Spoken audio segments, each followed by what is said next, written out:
This is not a commentary I ever wanted to write.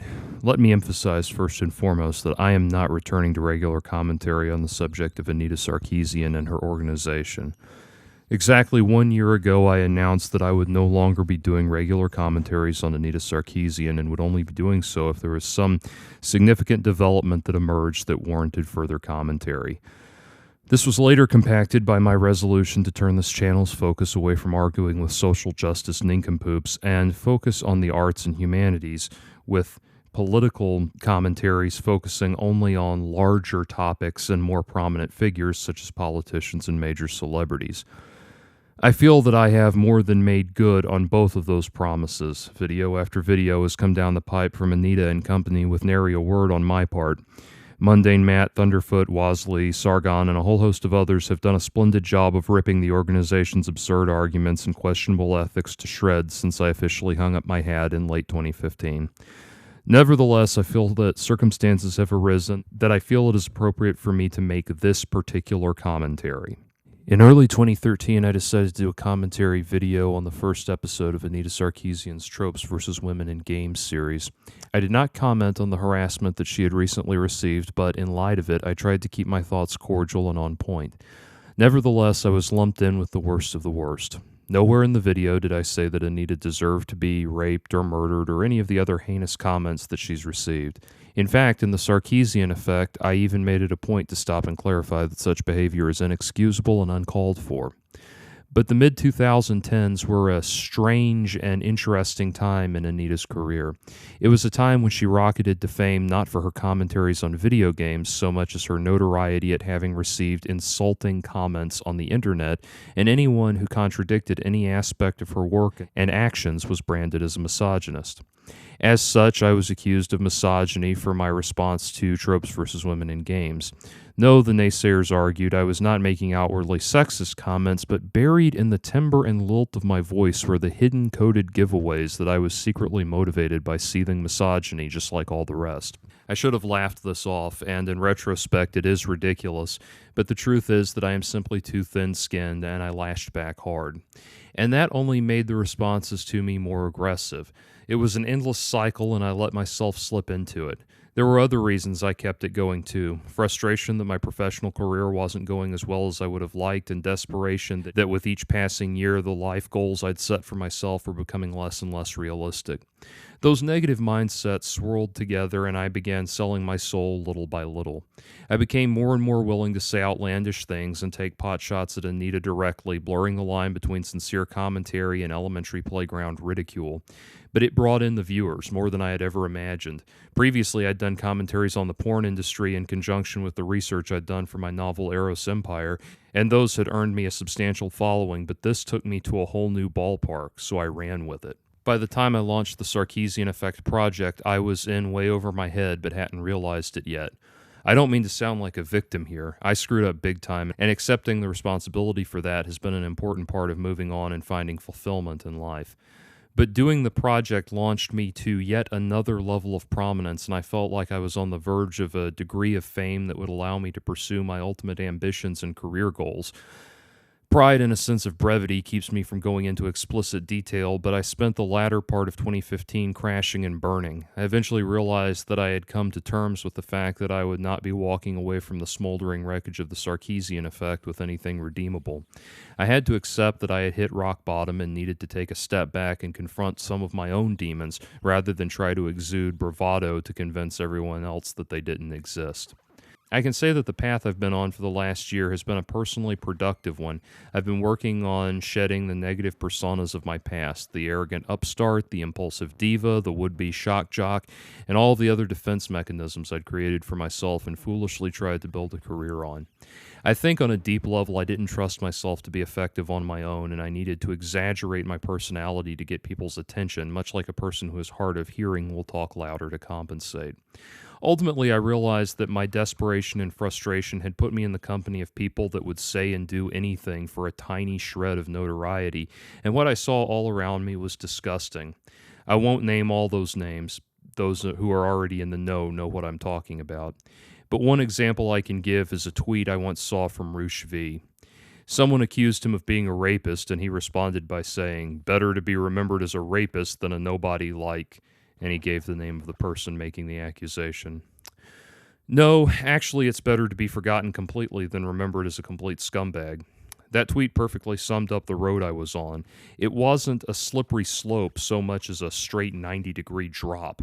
The only thing that I would get from this fame at any price inflammatory behavior was the most repulsive levels of infamy at the cost of my soul, and I couldn't afford that. I needed to accept that I was on the wrong path rather than try to convince everyone else and myself that it was redeemable. That's not to say that I don't agree with the actual constructive arguments I made along the way. I stand by every word I said in the Sarkeesian Effect, and I do appreciate the people who have written to me and said that they enjoy the film. To its detractors, I will say that I agree with probably 80% of the criticisms you've leveled at it. I bring all of this up for a couple of reasons, the first of which is to emphasize that this is not a return to previous form. But more so than that, it is to address a specific statement that was made to me over and over again throughout the height of my public crucifixion. Among my detractors, the most prominent accusation leveled at me was, "Now you know how it feels to be Anita Sarkeesian." I have to assume that what they meant was that now I knew how it felt to face widespread criticism and ridicule, but even that was inaccurate. She enjoyed the universal support of the media for years, while her detractors were minor, often anonymous voices on social media. The opposite was generally true for me. Additionally, I never amassed a small fortune from my time in the spotlight, so the comparison will never be fully accurate. Nevertheless, I did have that statement echoing in my mind while I spent the past year reflecting on how I had wasted so much of my life on this subject. I consider myself a rationalist and a skeptic, but as I thought about everything that had happened, there was this lingering superstition. What if the universe really was trying to teach me a lesson? What if the fates had conspired to make me experience all of the low end of Anita's experiences with none of the highs in order to purge me of jealousy and envy? I know it sounds overly dramatic when put into words, but it actually felt plausible at the time, and I found myself thinking that this was what was meant in all of those parables about people who must overcome their pride and avarice and learn their place on a lower echelon of human achievement. Well, obviously it's not literally that, but I did come to a realization that I needed to step back from the fight and focus on me. I began working on living well and doing work that resonated with me in a positive way. For example, I know that my book talk with Jordan and Stefan segments bring only a tiny fraction of what I got from my Sarkeesian bashing videos, but the benefit to me is the satisfaction of doing something purely positive and life-affirming, rather than making a public spectacle of myself in a desperate bid for another 15 minutes of pseudo-fame. 1 year on, it seems that my further commentary on the work of Anita Sarkeesian is largely unnecessary, as her ship has sailed. At the time of this writing, the combined view count for all of the videos in her newest series, Ordinary Women Daring to Defy History, is just over 200,000. That's less than the total view count for the least popular episode of the original season of Tropes vs. Women in Games, a series that is now 5 years behind completion. And if you're still buying those "it's so she can do extra research" excuses, I have a bridge I'd like to sell you. Anyway, no, I don't know how it feels to be Anita Sarkeesian. But she did have her pet video project hijacked by a sociopathic lunatic with an extremist political agenda, and I can definitely relate to that. At the end of the day, it was the harassment that made Anita famous. That was her bread and butter, the stock in trade that gave her a name in the contemporary zeitgeist and lent an air of heroism to her video game commentary. Well, the FBI has recently produced a report stating what we, her detractors, knew all along, that Anita was never in any real danger, what few leads there were all went nowhere, and as far as they could tell, the sustained harassment campaign boiled down to a small handful of random jackasses on the internet. Being the kind of person that would rather be right than happy, I called out Anita's obnoxious bullshit for what it was, and as such, cemented myself in the public's eye as a vile woman-hater surpassed only by the likes of Ike Turner and Ted Bundy. Ultimately, this is just projection on the part of my legion of accusers. Everyone polishes up their good guy badges and rushes in to stone the infidels so that nobody will think they harbor any blasphemous sentiments. So if you were to ask me if I regret what I said back then, my response would be that I don't regret calling out Balderdash, but I deeply regret the way I went about it. I let myself become the odious caricature my detractors wanted me to be. I had a brief window of opportunity to really influence the discussion, and I squandered it to such a degree that when I tried to make genuine statements in the Sarkeesian effect, they went largely ignored. I wanted to move on, to forget about all of it, and hopefully take a stab at being remembered for something worthwhile. But then, in light of recent acts of violence, I saw statements so disgusting and so hypocritical that I could not help but comment on them. By now, we are all aware of two events that have shaped and altered the current discussion. The first was the assault on white nationalist Richard Spencer on the day of Donald Trump's inauguration. The second was the recent riots at UC Berkeley, where protesters of a lecture by conservative pundit Milo Yiannopoulos assaulted and battered numerous people, including women, destroyed public and private property to the tune of over $100,000, set a massive bonfire, and ultimately had to be dispersed by police in riot gear. In both cases, persons affiliated with the Feminist Frequency organization have stepped up to champion such acts of violence as being not only acceptable but correct and worthwhile. The first was Catherine Cross, a one-time right hand to Anita herself, who, in response to the assault on Richard Spencer, published an article titled "Why Punching Nazis is Not Only Ethical but Imperative."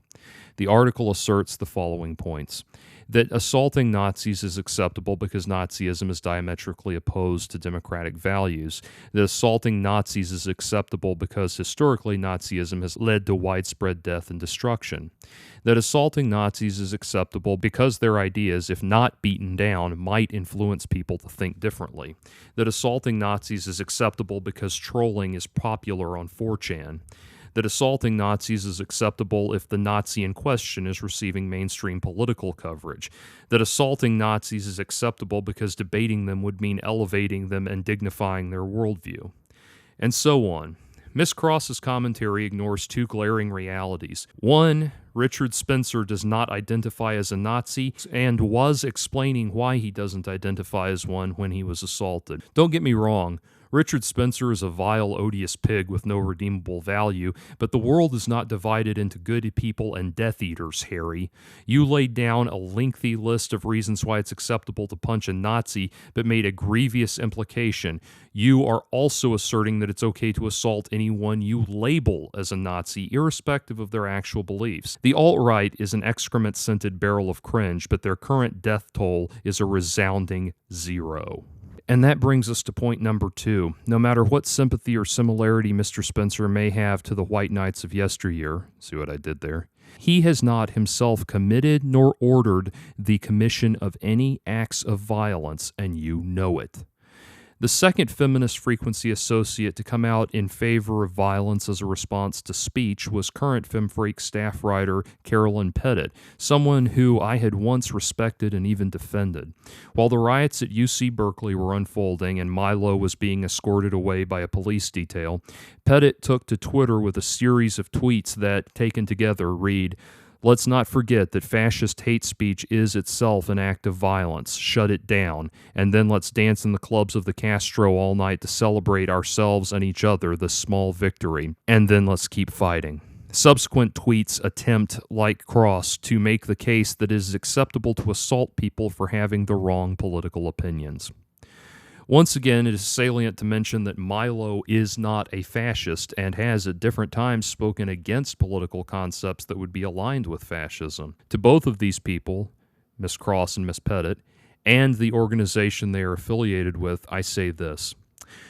When Anita canceled a speaking engagement on the grounds that the university in question would not ban concealed carry weapons at the event in defiance of state law, I made a video wherein I suggested that Anita would do well to start carrying a sidearm at events, that potential shooters would be less inclined to act if they knew that she was armed, and that I personally had more respect for people who could stare down their adversaries than go run and hide.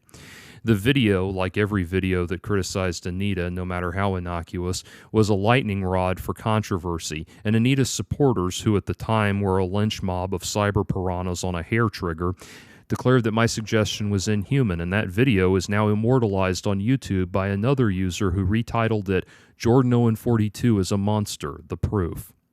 In retrospect, I can certainly understand how certain things I said or vulgarities I used could be considered uncalled for and in poor taste, but that one still remains an anomaly to me.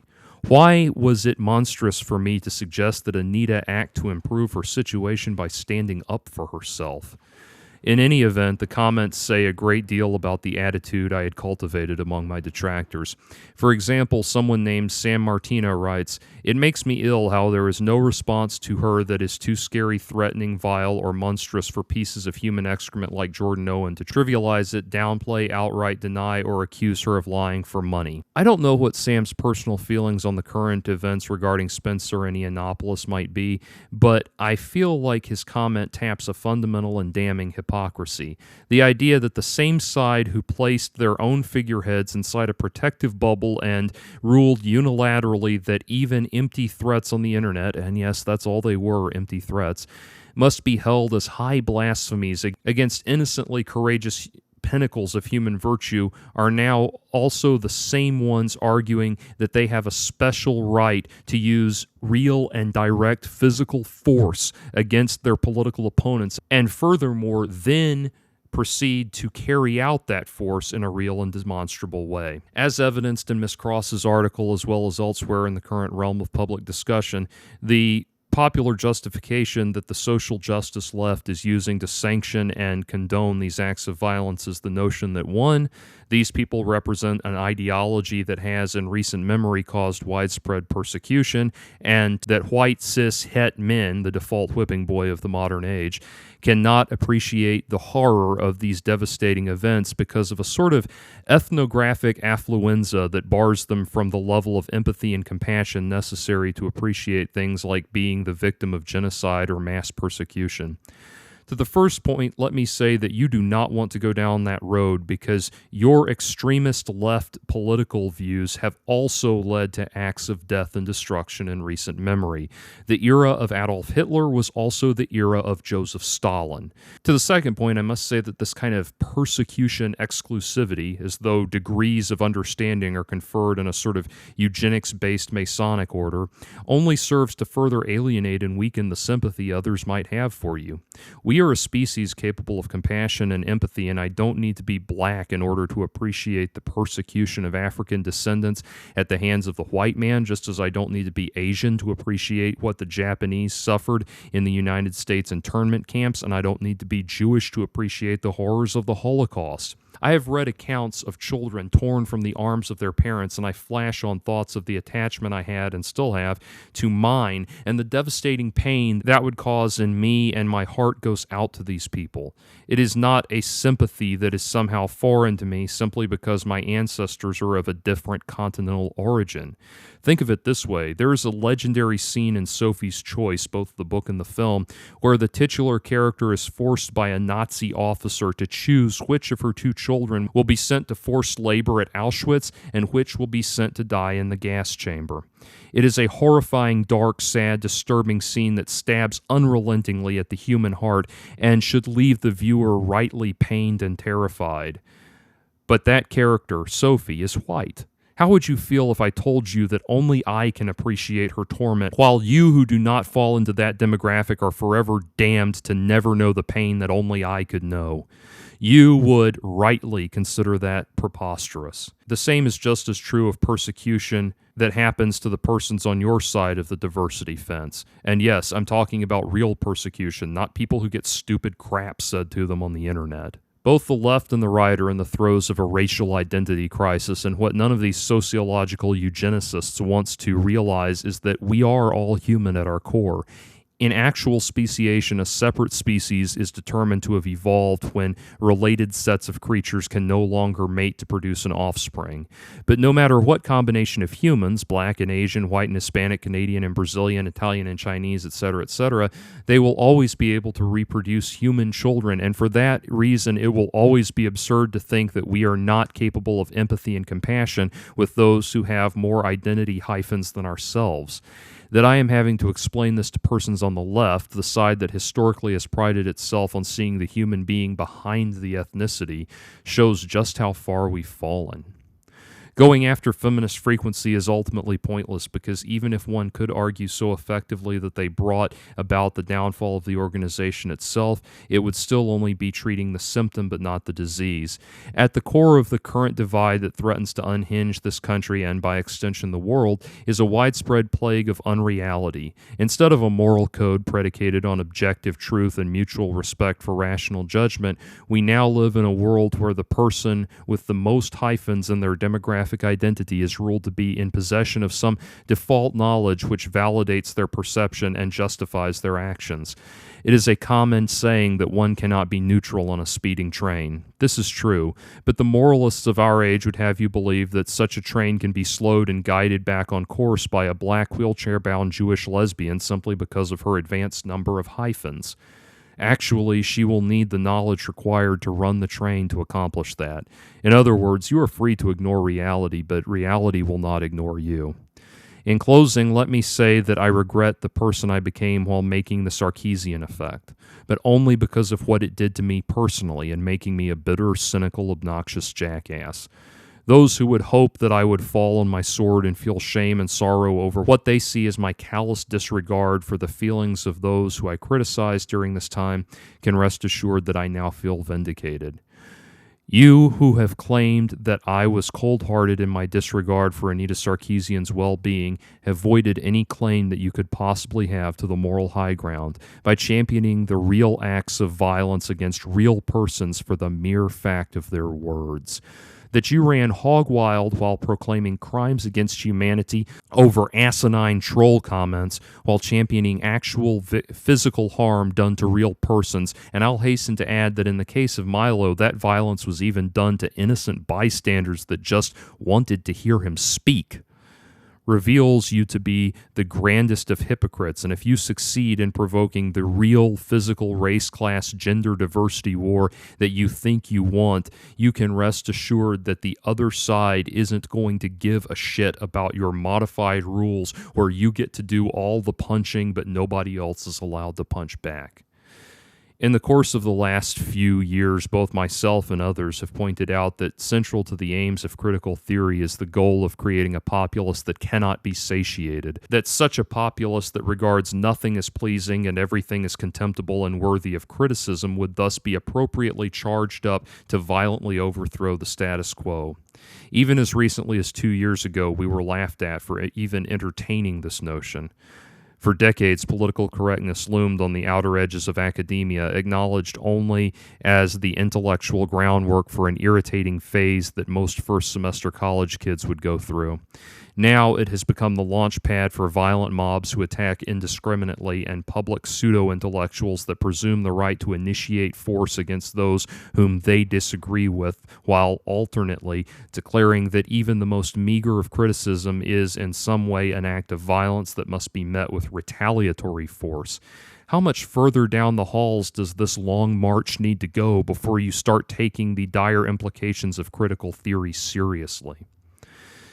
If, like Carolyn Pettit, you believe that ideas you don't agree with are an act of physical violence, then don't go to the police. Go to the emergency room.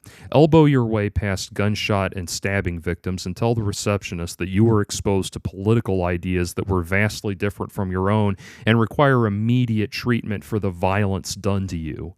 Perhaps then, amidst the boos and jeers from patients and staff as you're led away by security, it will be you that finally learns to have empathy and compassion for your fellow man and realize the callousness of suggesting that hearing the ideas of speakers you don't agree with is an act of violence.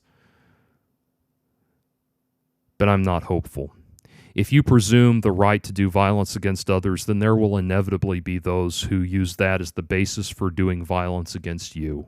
There's a reason Gandhi said that an eye for an eye makes the whole world blind. And I don't have to be of a marginalized group to appreciate the wisdom in that. Kind regards, Jordan.